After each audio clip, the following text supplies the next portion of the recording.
So today we'll be discussing another topic which is electrostatic potential due to dipole. So बच्चों याद होगा आपको हमारे प्रीवियस वीडियो लेक्चर में हमने डिराइव किया था the expression of electrostatic potential due to a point charge.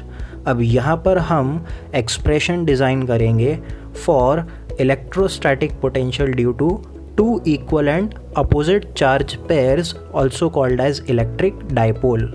तो यहाँ पर हम ये डिराइव करने वाले हैं कि जब डाइपोल के जो दो इक्वल एंड अपोजिट चार्जेस होते हैं वो दोनों चार्जेस मिलकर एक पर्टिकुलर पॉइंट पर कितना पोटेंशियल डेवलप करेंगे, ये एक्सप्रेशन हमें यहाँ पर डिराइव करना है. उसके लिए बच्चों हम यहाँ पर डाइपोल का सेटअप लेंगे. Let the values of the charges be minus q and Q.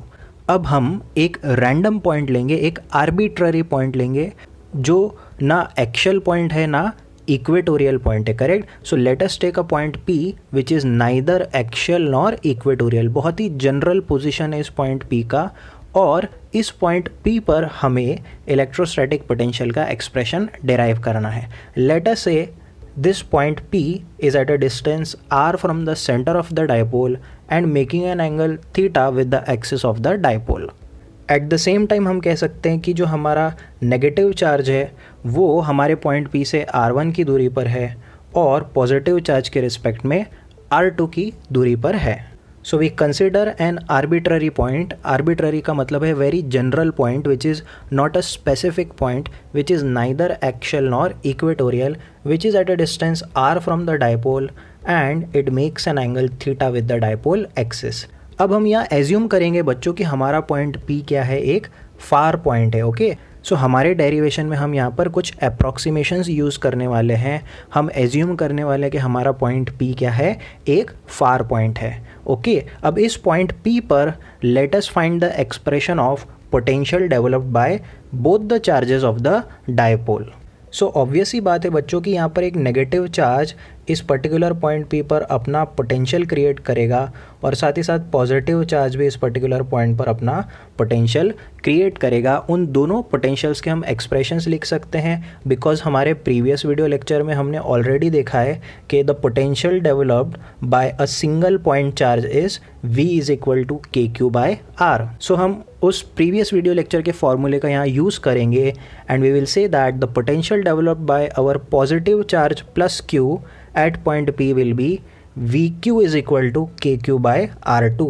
In the same way, potential developed by negative charge at point P will be minus KQ by R1. So please याद रखिएगा बच्चों, यहाँ पर हमारा potential एक scalar quantity है. सो हम scalar quantities के लिए यहाँ पर प्लस और माइनस साइन को इग्नोर नहीं कर रहे हैं. हम एज इट इज़ एक्सप्रेशन में प्लस साइन जो पॉजिटिव चार्ज का है और माइनस साइन जो नेगेटिव चार्ज का है, दोनों हम साइंस यहाँ पर इंसर्ट कर रहे हैं.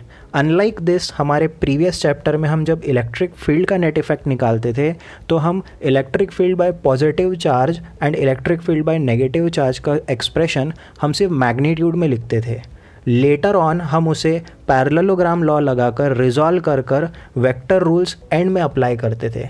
बट हमारा पोटेंशियल यहाँ पर स्केलर क्वांटिटी है तो हमें यहाँ पर कोई वेक्टर रूल नहीं अप्लाई करना है, हमें सिंपल अरिथमेटिक एडिशन करना है. सो जब आप अरिथमेटिक एडिशन करोगे सो ऑब्वियसली आप यहाँ पर मैग्नीट्यूड नहीं साइन को भी कंसिडर करोगे. सो ये दोनों चार्जेस मिलकर पॉइंट P पर कितना नेट पोटेंशियल क्रिएट करेंगे. Obviously the net potential will be the sum of individual potentials. आप ये दोनों एक्सप्रेशन की वैल्यू यहाँ पर इंसर्ट करोगे और आपको मिलेगा as KQ whole into 1/R2 minus 1/R1. अब अगर आप इसे क्रॉस मल्टीप्लाई करोगे तो आपको V नेट का एक्सप्रेशन मिलेगा KQ whole into R1 minus R2 upon R1 into R2. So this is the expression of net potential developed by the dipole at point P. But बच्चों यहाँ पर हमारा derivation complete नहीं होगा because अगर आप ये हमारा एक्सप्रेशन देखोगे तो this expression is in terms of R1 and R2 and R1 and R2 are not our standard variables. हमेशा हम डाइपोल से जब किसी भी पर्टिकुलर पॉइंट का डिस्टेंस मेजर करते हैं तो वो हम हमेशा डाइपोल के सेंटर के रिस्पेक्ट में मेजर करते हैं. Correct. So our expression has to be in terms of R, not in terms of R1 and R2. So हमें क्या करना पड़ेगा हमारे नेक्स्ट स्टेप में, इन some way or the other we have to replace R1 and R2 in terms of R. So in general हमें हमारे इस expression को थोड़ा स्टैंडर्डाइज करना होगा। अब इसे स्टैंडर्डाइज करने के लिए हम क्या करेंगे बच्चों, हम एक एग्जाम्पल लेंगे। मान लीजिए हमारे पास दो पैरेलल सेगमेंट्स है, correct. So let us take two parallel segments. Let us say the length of the upper segment is R1 and the length of lower segment is R2। अब क्योंकि ये पैरेलल सेगमेंट्स है तो हम क्या कर सकते हैं, ये जो हमारा शॉर्टर सेगमेंट है, हम शॉर्टर सेगमेंट से एक परपेंडिकुलर यहाँ पर कट करेंगे। सो ऑब्वियसली अगर पैरेलल सेगमेंट्स के लिए अगर आप एक शॉर्टर सेगमेंट से लॉन्गर सेगमेंट की तरफ जब आप एक परपेंडिकुलर कट करते हो, सो ऑब्वियसली कट होने के बाद हमारा लॉन्गर सेगमेंट का ये हाईलाइटेड पोर्शन का लेंथ कितना हो जाएगा, R2 हो जाएगा, correct. So since both the segments are parallel, so ये जो कट पोर्शन जो हमारा R1 का है it becomes equal to R2। सो जो हमारा ये रिमेनिंग सेगमेंट होगा वो कितना हो जाएगा बच्चों, ये रिमेनिंग सेगमेंट हो जाएगा R1 माइनस R2। सो ये बेसिक ज्योमेट्री हमें पता है फॉर पैरेलल सेगमेंट्स। कुछ ऐसा ही कंसेप्ट हम हमारे इस डायग्राम में भी अप्लाई करने वाले हैं। अगर आप हमारा एक्सप्रेशन देखोगे तो हमारे एक्सप्रेशन के न्यूमरेटर में we have a term called as R1 minus R2।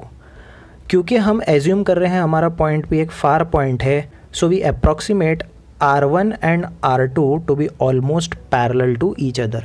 यहाँ पर हमने हमारे डायग्राम में पॉइंट P को थोड़ा फाइनाइट पोजीशन दिया है, फार पॉइंट नहीं दिया है, because it is not feasible for us to draw point P at a very far point. But imagine करिए अगर हमारा पॉइंट P एक फार पॉइंट होता, सो ऑब्वियसली हमारे R1 और R2 के जो ये सेगमेंट लेंथ्स है ये दोनों अप्रॉक्सीमेटली क्या हो जाते, पैरेलल।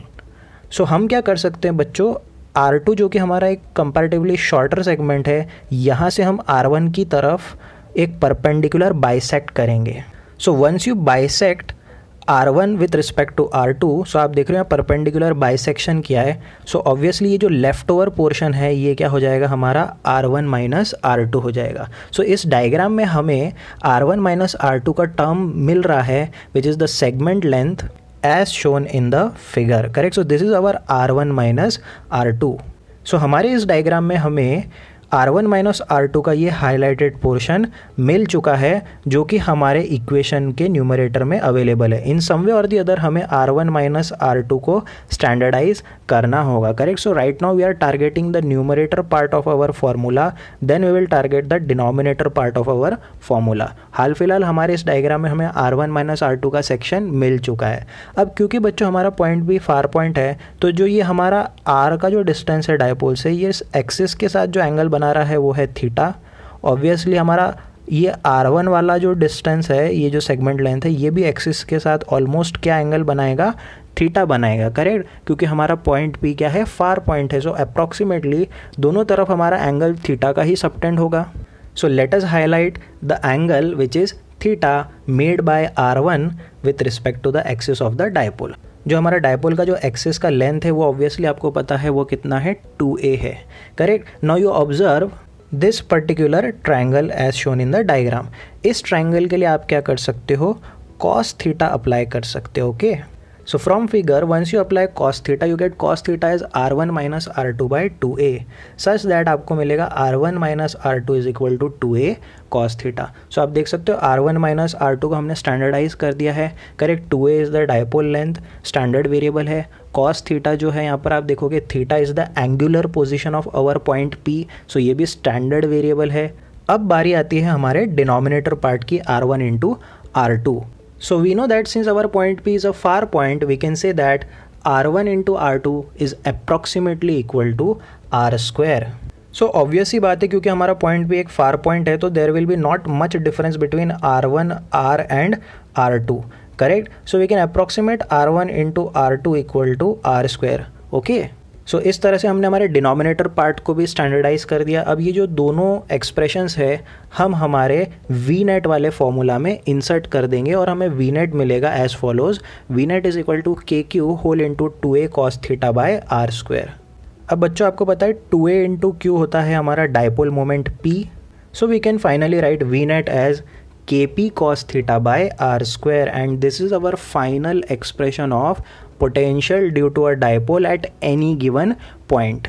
सो मान लीजिए अगर हमारा पॉइंट P एक्सिस के अलॉन्ग होता, कहीं यहाँ पर पॉइंट P प्लेस्ड होता, सो ऑब्वियसली हमारा थीटा जो हो जाता, ये थीटा जो एक्सिस के साथ जो एंगल है ये थीटा क्या हो जाता, 0 हो जाता। So our net potential at actual point becomes kp/r²।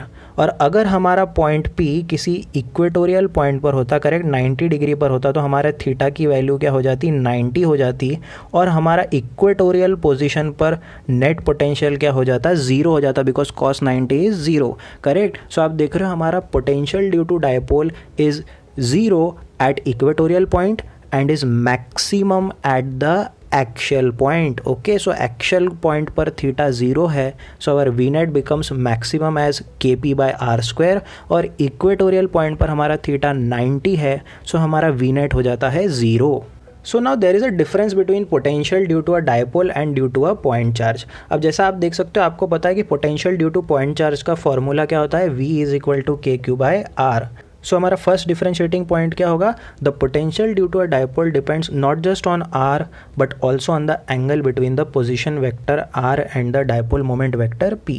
सो अभी हमने रिसेंटली देखा था our V net due to dipole is kp cos θ/r²। So हमारा potential due to dipole theta पर भी डिपेंड करता है। In the same way, the electric dipole potential falls off at large distance as 1/r² as compared to 1/r of point charge. So आपको पता है हमारा potential due to dipole का formula है kp cos θ/r²। सो आप देख सकते हो हमारा net potential due to dipole is varying inversely with respect to r²। So the variation और you can say the decrement of potential is very fast with respect to distance in case of dipole as compared to that in case of a single point charge. So ये दो differentiating point आपको board exam point of view से ध्यान रखना होगा।